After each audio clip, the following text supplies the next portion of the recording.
This video goes out to any nurses or healthcare workers at any hospital or facility that is trying to unionize.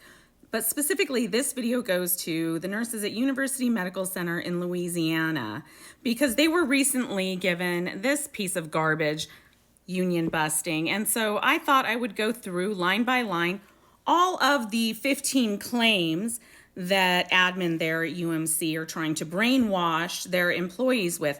So please save this video and share it with anyone that is trying to unionize because this is old.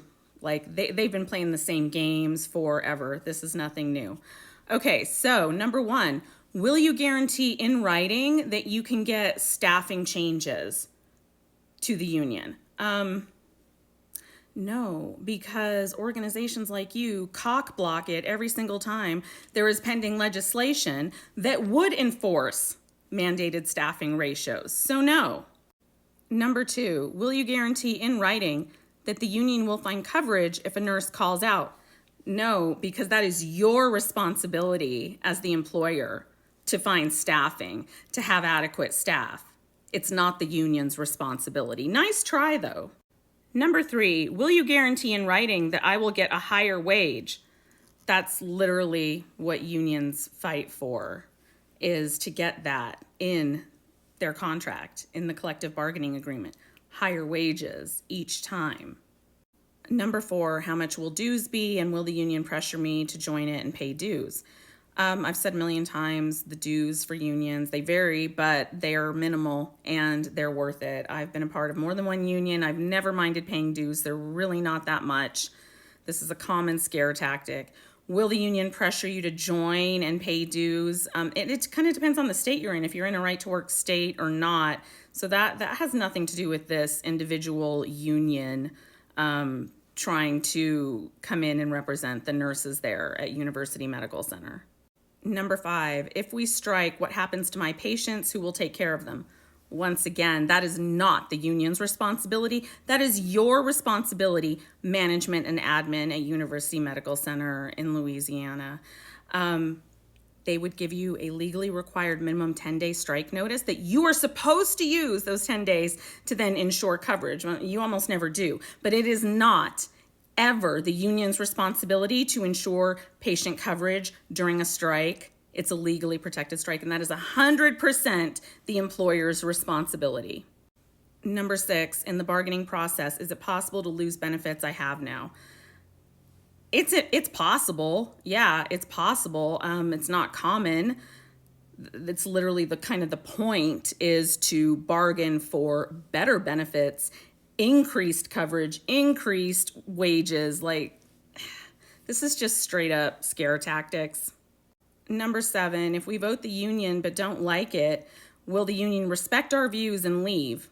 That's not how that works. That's not how any of this works. And they know that because I guarantee you this was written by an attorney who is a paid union buster that they're spending millions of dollars on, side note, instead of raising your wages more than a nickel, There's federal laws for this. Like it's all part of the National Labor Relations Act. It's all governed. The union doesn't just magically disappear overnight. There are processes in place. Number eight, does the union have the ability to make UMC change my leader? I'm not even sure what exactly they mean by this. Like, can they fire your manager or something? I'm not sure what they're even asking here, but the answer to that is no. The union cannot fire anyone. Number nine, does the union have the right to increase dues? Sure, just like any group or organization anywhere has the right to increase dues, but obviously there would be advance notice, and there's again a whole process in place. 10, will you guarantee in writing that the union will convince UMC to pay for better retirement benefits than we have now?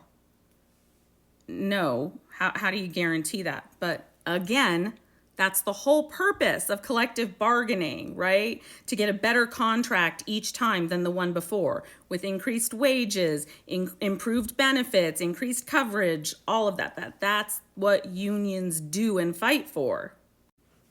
What happens if I don't go on strike with the union? Can I keep working? Would the union set up a picket line to make it hard to come to work? Okay, that's like the dumbest question I've probably ever heard. Have you ever seen a strike without a picket line? It's kind of the point, right? Side note, I would be really insulted and pissed if I were an employee there at UMC in New Orleans, because they're literally insulting your intelligence with some of these questions. Like, they are so elementary school level insulting. They think that you are so dumb that you're going to be so easily manipulated.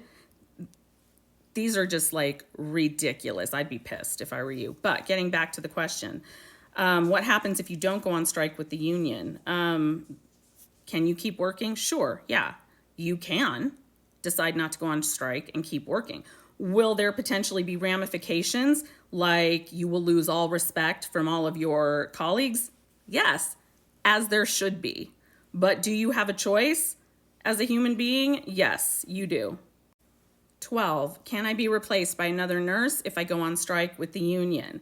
I think they're asking, can you be permanently replaced, like fired and replaced? No, it's a legally protected strike, right? That means they cannot legally replace you, fire you, discipline you, retaliate against you for participating in a legally protected strike.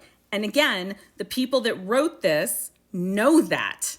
They are absolutely just trying to manipulate you with these childish scare tactics. 13, how much money will the union make from our dues if UMC is unionized? How is there any way to predict the future and know that? Again, a dumb question, but unions don't exist to get rich. Like, hello? They have to charge dues because they have operating costs and employees just like anything else. And most unions will be funding a strike fund and things like that just in case down the line they ever need that. So they have resources for their members. But do unions exist to get rich? No. They're fighting the ones that are getting the $1 million bonuses, right? 14, can you guarantee how the union would spend my money if I had to pay dues? No. No, but unions do have to be transparent in how they spend money, so that information is available to its members.